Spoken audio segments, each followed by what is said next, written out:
saya Indriani Augresia dengan NIM 283 dengan matkul Biokimia, Prodi Farmasi Klinis.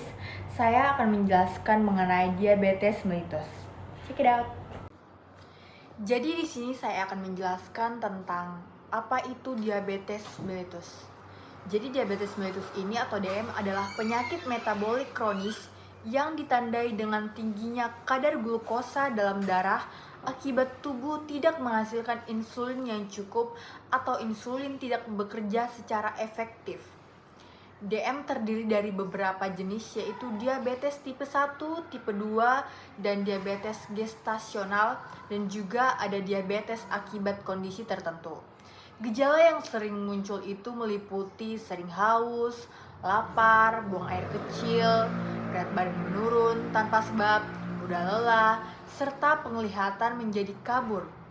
Faktor risiko diabetes antara lain ada riwayat keluarga, obesitas, kurang aktivitas, juga pola makan yang tidak sehat dan usia yang semakin bertambah.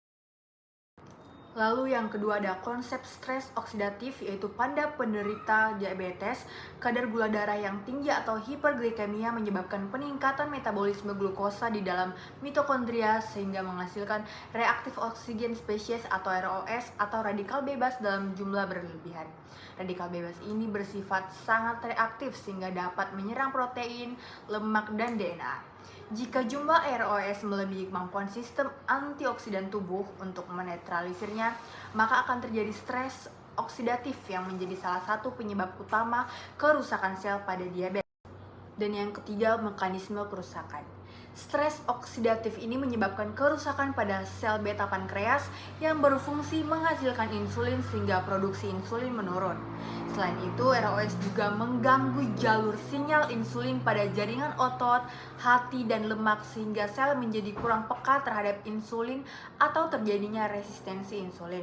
Akibatnya, kadar gula darah tetap tinggi dan meningkatkan risiko berbagai komplikasi seperti penyakit jantung, nefropati, neuropati, retinopati, hingga luka kronis pada kaki penderita diabetes. Dan yang keempat ada ksatria penyelamat atau antioksidan. Antioksidan ini yaitu senyawa yang mampu melindungi tubuh dari kerusakan akibat radikal bebas.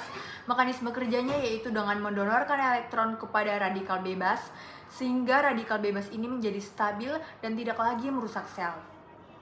Antioksidan ini terdiri dari antioksidan endogen yang diproduksi tubuh, seperti superoxide dismutase atau SOD, keteles, glutathione, dan glutathione peroxidase, dan juga ada antioksidan eksogen yang diperoleh dari makanan seperti ada vitamin C, vitamin E, flavonoid, dan B-carotene.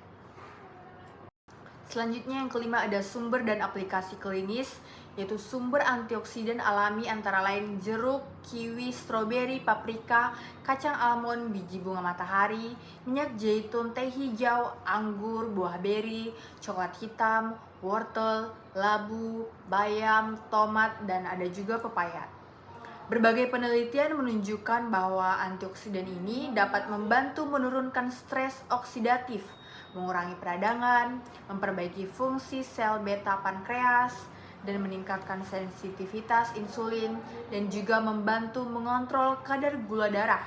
Namun antioksidan ini hanya berfungsi sebagai terapi pendukung dan tidak menggantikan obat diabetes. Dan yang keenam ada kesimpulan dan take home message.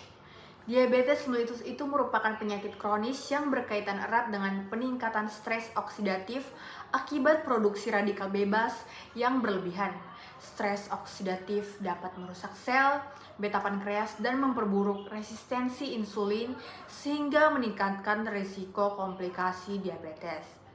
Oleh karena itu, pengendalian gula darah, konsumsi makanan kaya antioksidan, aktivitas fisik yang teratur, pengelolaan stres, tidur yang cukup, dan juga kontrol kesehatan secara rutin itu merupakan langkah yang penting untuk membantu mencegah komplikasi dan juga meningkatkan kualitas hidup penderita.